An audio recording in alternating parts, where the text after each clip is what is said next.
Hello guys, thanks for taking your time in this webinar. I'm sorry for the first attempt that was not successful. I had a power outage and I wasn't able to be here. So before we go to the topic of this webinar, I'd like to say a few things about myself. I'm security support at Sucuri, so I handle tricky cases and part of our documentation. I work for 12 years by now with and on the web. Since it was all tables, right? I think you guys can remember that. And I'm standing 20% of the guy with hobbies like Netflix, Spotify. I do martial arts, and I'm father of Kendall, the Great. So enough about me. Let's go to our webinar today. We're going to talk about 3 types of caching options and how that can impact your website speed. So to illustrate better our subject, I'm going to take WordPress as an example. It was intended to be a blogging platform, right? But with the help of a couple plugins, you can turn WordPress into a marketplace, into an online shop. You can do everything with WordPress nowadays. But as you're going to add more lines of code, your server will need to work more. According to, when you add more lines of code and your server needs to process those lines every time a visitor comes and your traffic grows, we will be adding more work to be done by the server. So every line of code you add and every visitor that is accessing and your server needing to process that line of code will be slowing down your website loading time. According to Google and Amazon, websites that takes more than 3 seconds to load tends to have a 7% decrease in sales.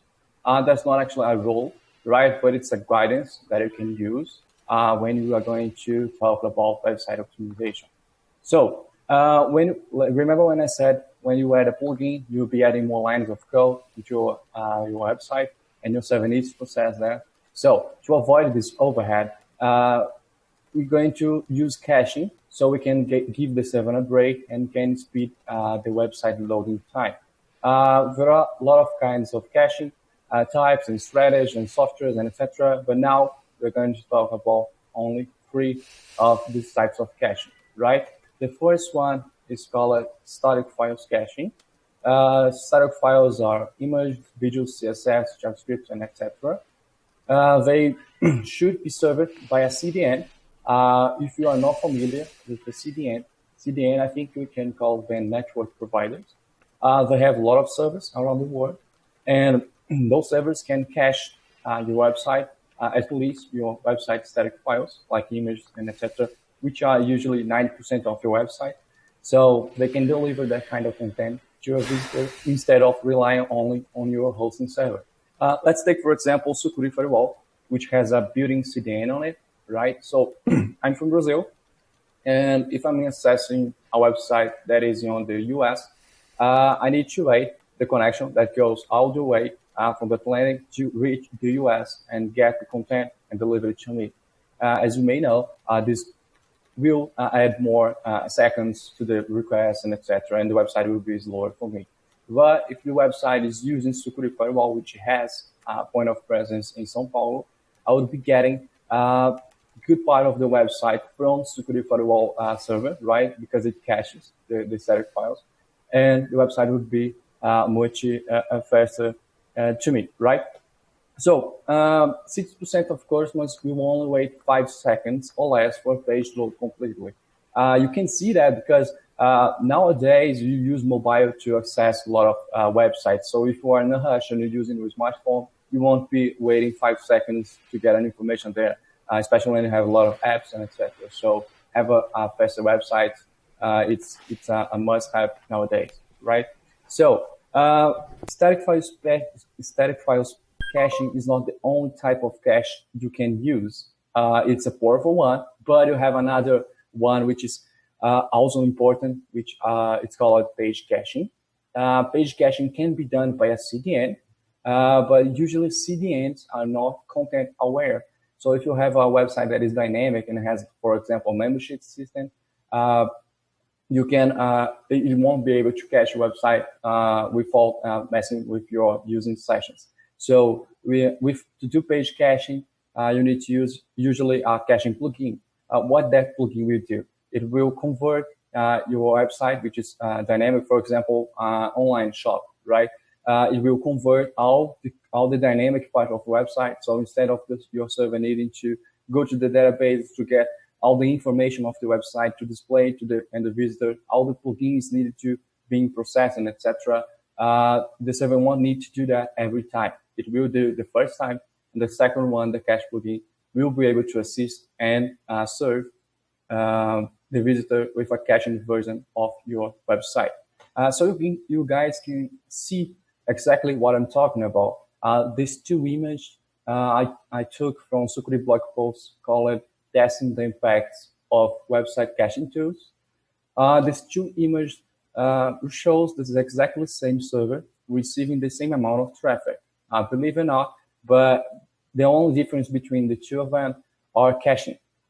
The first image, you can see a server having difficulties to present the content to the visitors, and you can actually see those blank spaces on the graphics. So the monitoring tool could not even get an answer from the server. Imagine a visitor, right? Visitor would probably getting lots of error pages and etc.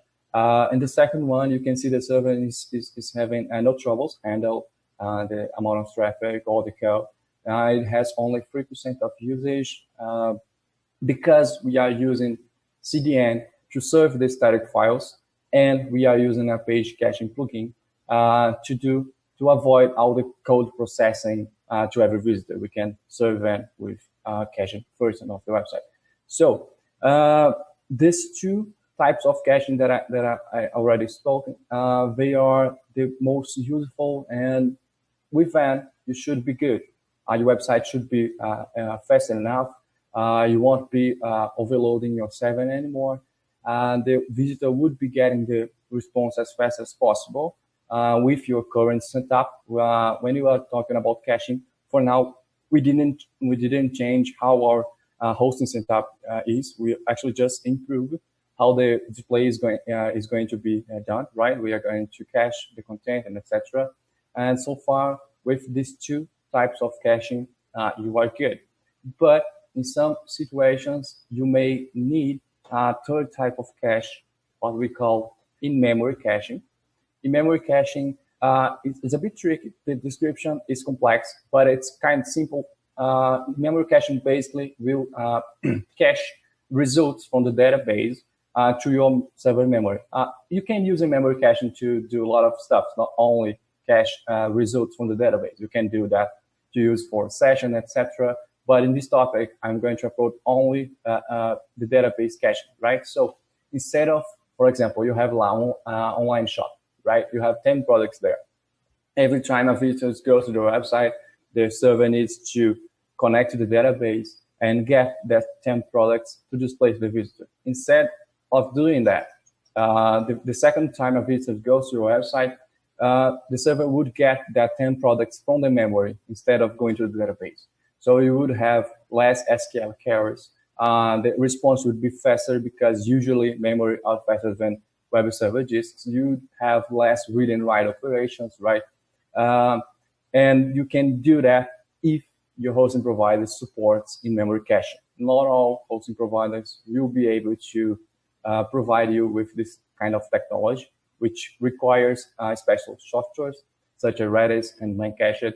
But if your hosting provider supports that, you can install a plugin that can do that. For example, WordPress has, 5 types of plugins that can do, especially memory caching, with the assistance of special software installed by the hosting providers. Memory caching can be used, for example, if you have a content on your page that is not cacheable, right, for a long period. It has a short lifespan, so you can use in-memory caching. So instead of needing to process every request, you need to process the first one, and until you need to flush this cache, right, to get the new informations, the memory caching will be acting there, and it will assist your server to handle the amount of traffic that is receiving. I know the content is big. You guys probably have a lot of questions, so let's move on to the QA part, and I'm going to head back to Walt. Thank you very much, Northon, for the presentation. Yes, we do have questions coming in already. The first one is, do I need to use in-memory cache if I'm already using static files caching and page caching?